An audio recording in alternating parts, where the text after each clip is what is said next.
Hey everybody, it's Jane Johnston with the Briar Hill Group at Remax Camosun, host of Vancouver Island Time and now Community Talks daily at 4:30.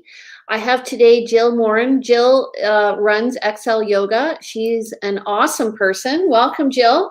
Hello.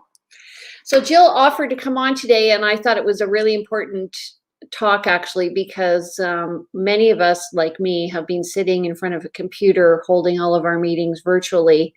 And a few of my friends have actually ended up in hospital with back spasms and sciatica. So the importance of remaining lithe and strong and mobile is never more important than now. And I'm just wondering, how long have you been a yoga instructor, Jill? I've been teaching for 5 years. I started once I finished my training. I was kicking and screaming and didn't want to teach. I was afraid of teaching. And then somebody sort of kicked me into a class and said, "You're teaching this." But no, I love it. It's fantastic. And so why is your program called XL Yoga? I teach people who have bodies like I do. So people with bodies that are larger, but at the same time, body size is relative, right? So I'm never going to refuse someone because they're too thin for class. If they come to my class, they figure they want a class that's more adaptive. So we use props, we use blocks and straps and all sorts of things to do the regular, quote unquote, air quotes, poses, but do them in a way that work for our bodies. So I was going to tell you earlier before the show started, it was funny. I was joking with my husband that he should love me more because I've gained 10% of my body weight. More to be loved, yes. Yeah, there's 10% more to love me. So, exactly.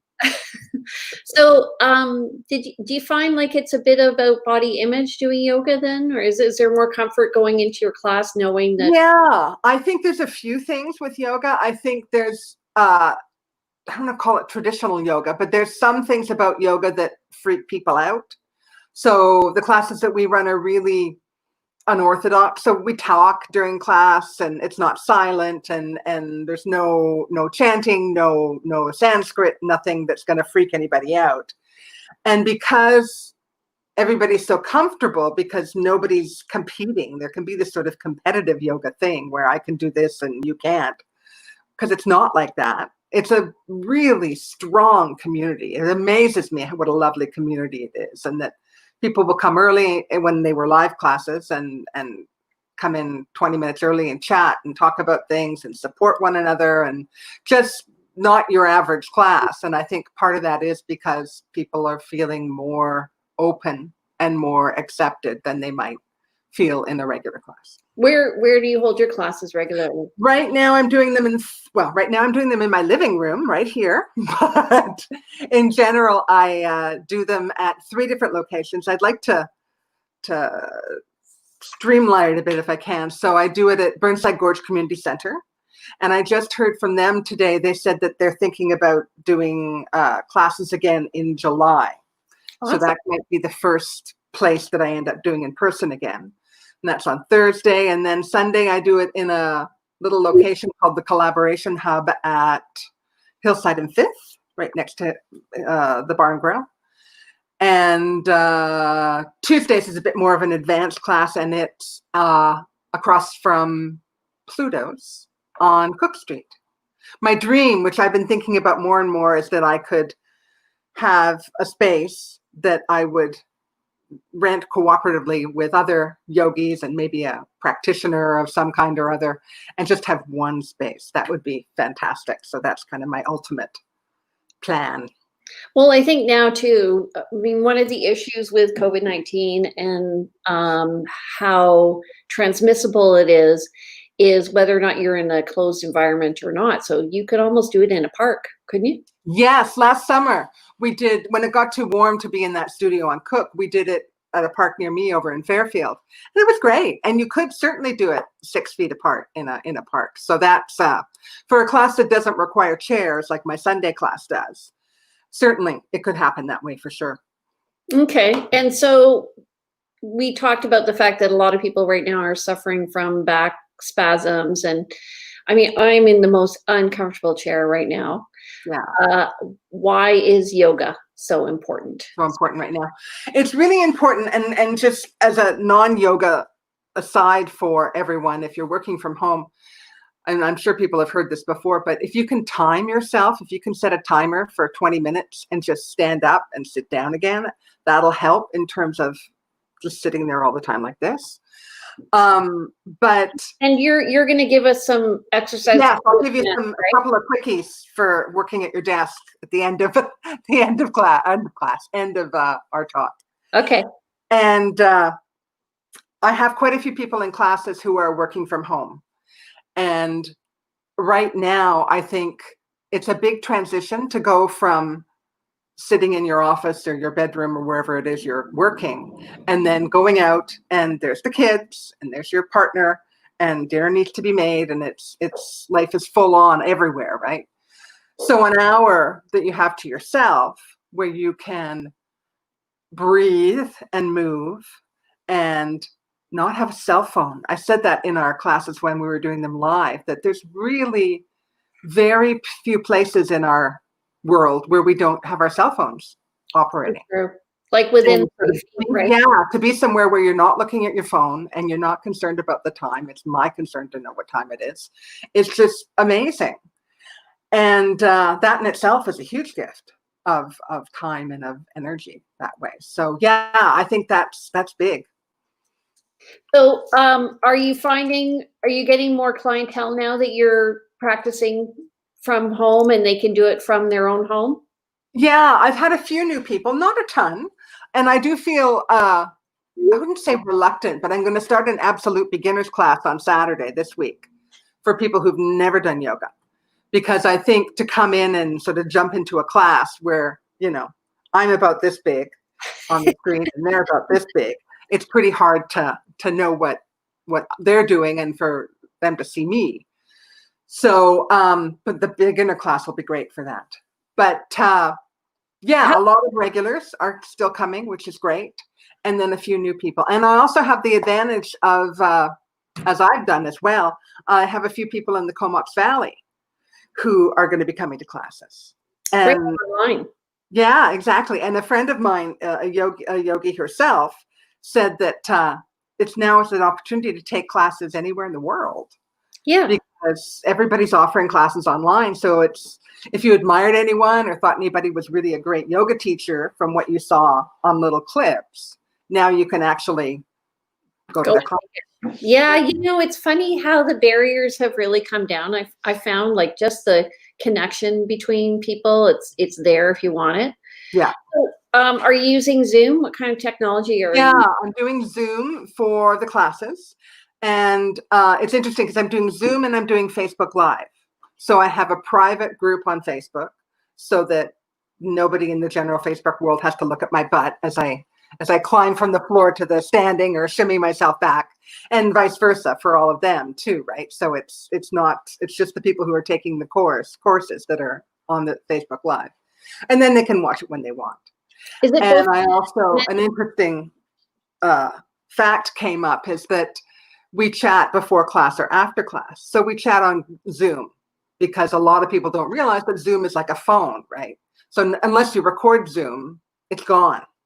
So if someone wants to talk about how hard things are or, how their children are making them crazy, Zoom is where we do that because there's not confidentiality, but there's no recording.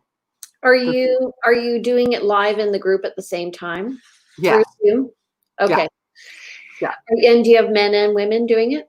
Not at the moment, but in the classes, yes. In the live classes I did, but for whatever reason, there's no guys going to the online classes. Okay, so guys, you can join up, okay? Oh, for sure. Yeah.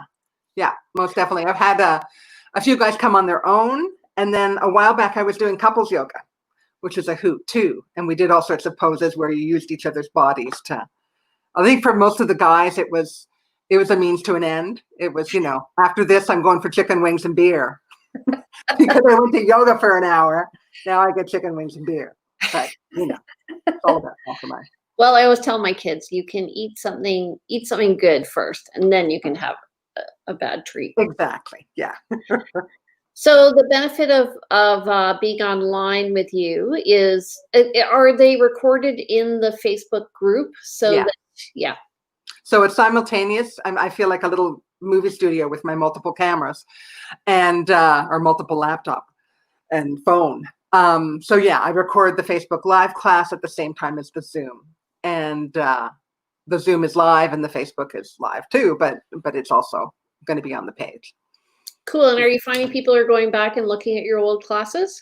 Yeah, sometimes they are, which is great, and people who are either quite busy and just still can't make the time and that kind of thing. Yes, so it is nice that they can do that. And what's that group called? It is called XL Yoga Corona. Yeah, so it's and like I said, it's private until somebody registers for the course, but yeah, for sure. Okay, hold on a second. XL Yoga Corona. Yeah. I'm going to put that in here. Okay, terrific. Corona. Okay. So, and are you finding, let me just edit that. Are you finding too that it's all ages? Yes, very much so. So I have people, I think how young goes, probably in their 20s to in their 60s. Yeah. So, and it's not just that the people in their 60s are in the chair yoga on Sunday. They're in all the classes. So yeah, it's a mixed bag for sure, which also makes it really fun for the times that we're together and in live classes and personal classes. That community, right? That thing of, somebody the equivalent of your mom telling you how this goes or their experiences. It's nice. So how do you correct people in yoga? It's hard. Usually in most cases, again, because they're so little, I usually ask them to tell me when they have a problem. So like, what do you mean by that? Or yeah. And I also try to keep things fairly consistent so I don't throw anything new and crazy in because it's just too hard to teach it online. Right. As far as I'm concerned, some people may be able to be better at it than I am, but yeah, for me, it's just, yeah, I keep it pretty consistent and familiar. So are you going to keep the group going after Corona's done? Yeah, I think I will. I will talk to everybody and see, but I think I'll at least do 1 or 2 of them continued online because it's nice if someone's working late and they just can't make it. And that was my joke about online classes, right? Because the commute is really great, right? There's no problems with parking. You just sort of go from your kitchen to your living room and off you go. So yeah, I think I will because it may be a nice convenience and it's no harm for me, no big deal for me to throw up a laptop and record it while I'm teaching it. So you went from being scared to you're teaching online. Yeah, I know.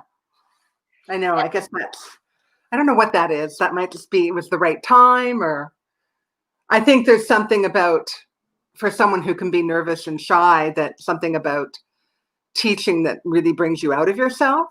And because you taught that it makes you more of an extrovert. I'm still an introvert, but for those however many hours a week, I'm an extrovert. Well, I think it's funny when I used to teach, there were people they liked being teachers, and in a classroom they could hang out with 40 kids and lead them through all sorts of exercises. But when it came to being one-on-one with their peers, or in a group setting with their peers, they had a hard time. But I think honestly, I really feel that over the past 3 months, 2 months, we have had just a great leaps and bounds of people who have just learned so much technology in such a short period of time. Like for us to even figure out initially what the sorry, I'm getting notes here. Beverly Carter says, wishing you much success, Jill. Oh, good. Lovely. But just the technology for us to figure out open houses and how to do streaming on open houses. And it was like so difficult. I couldn't grasp it. And now I realize, it's so easy. Yeah. And often I think we really created problems for ourselves. So maybe yoga is a good way for us to loosen us up. And you know, talking about your theme of pivoting, I think it's, and I've said this to several people that, and it's very crass to say, and I know that, you know, it's a horrible disease and it's a terrible time, but in some ways, this situation has made us learn. So if I was talking about, I'd like to teach classes online. And then I didn't have to until this happened. So then you have to learn quick, like you said, right? Or people who are with retail and they want to sell online. It's like, I really should set up a store online.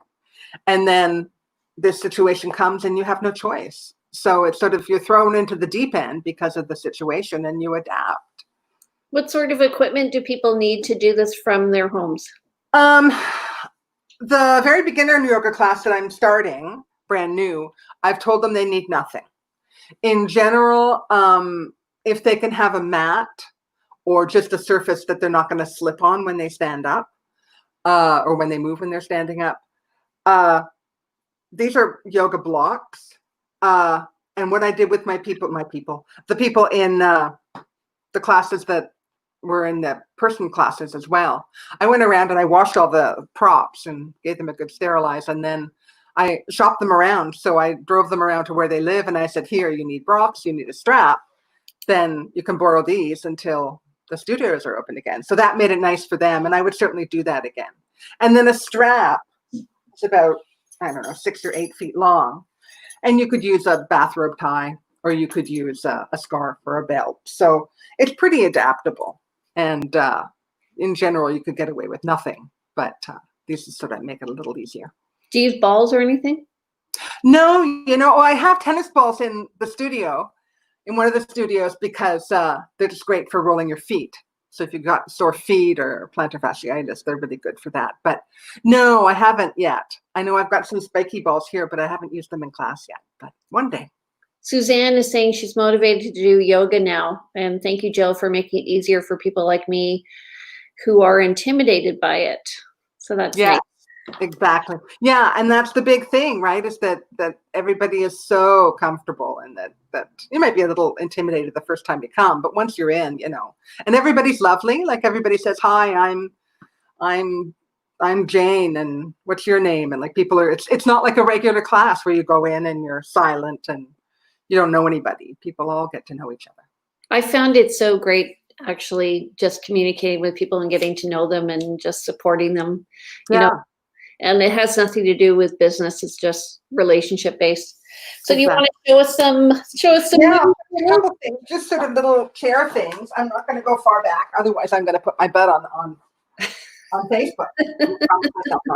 So this one I just discovered and I love it. So you just take your hands out to shoulder height and interlace your fingers, and then sort of suck your gut in a bit. And so you're taking your spine to the behind you, and then bring your head down and extend this way. So you're extending forward with your hands, bringing your head down a little bit. And it's wonderful for the middle and upper back.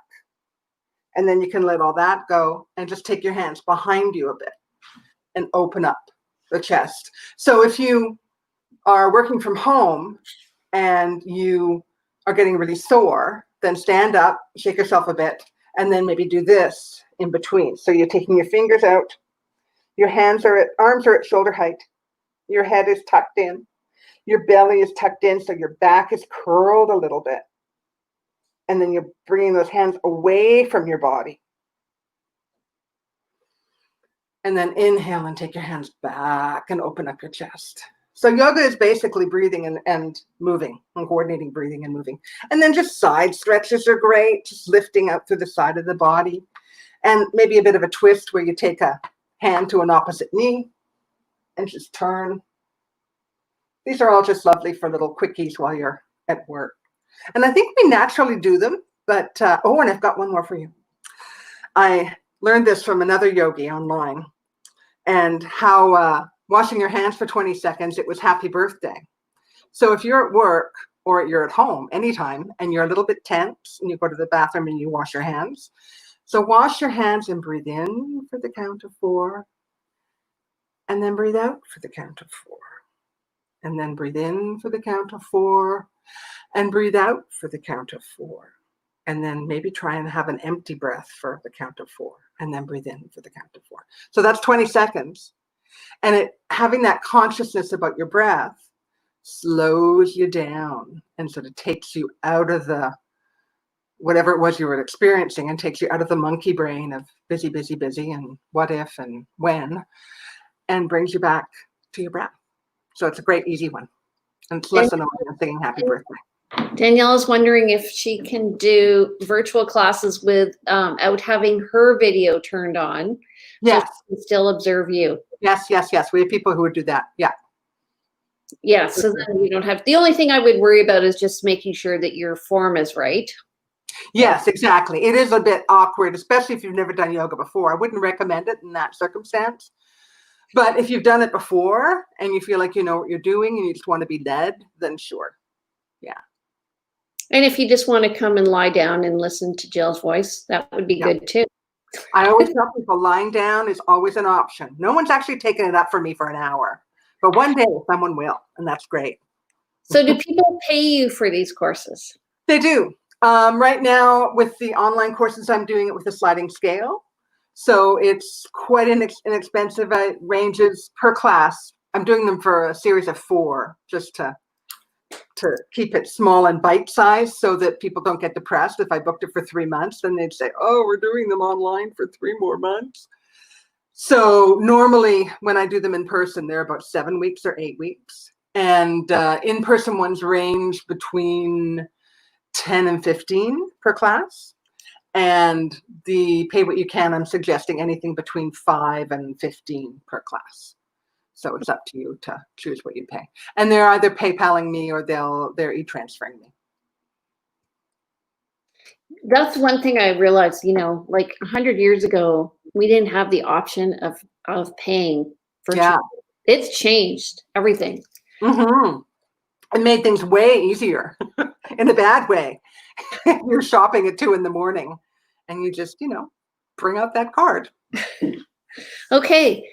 Is there anything else that you want people to know about you? I don't think so. Yeah, just breathe and stretch, even if you're not going to take a class. And a lot of classes in yoga are not freaky. Some people, I remember once I met a person who thought that yoga was a religion.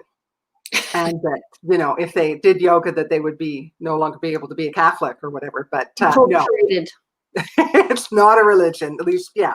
It varies, right? But certainly the yoga that I teach is quite loose. So I think I might lose my yoga card one day because I curse and swear in class. But no one's left yet. So no, that's great. Okay, well, if you guys want to do yoga with Jill, I think you would be a great introductory instructor too, right? Yes, for sure. Yeah. Yeah. Not intimidating at all. Okay, so actually I'm going to just edit this a bit. I'm going to put your name here. Yes. And this is probably too small, but I'll pop it up. It's a little poster. Oh, it's going to be backwards. No, it's good. Backwards, isn't it? No, it's good. Oh, good. So that's all. www.xl-yoga.ca. Okay. Lovely. All right. So if you want to get in touch with Jill, you can. She is with XL Yoga. Her number is 250-217-9866. She's at xl-yoga.ca, or you can visit her at facebook.com/XL Yoga.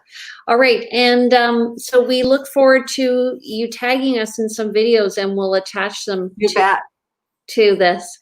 Okay. Thanks, Jill. Have a great day, everybody. Oh, hold on. We have 2 more comments. Oh, my goodness.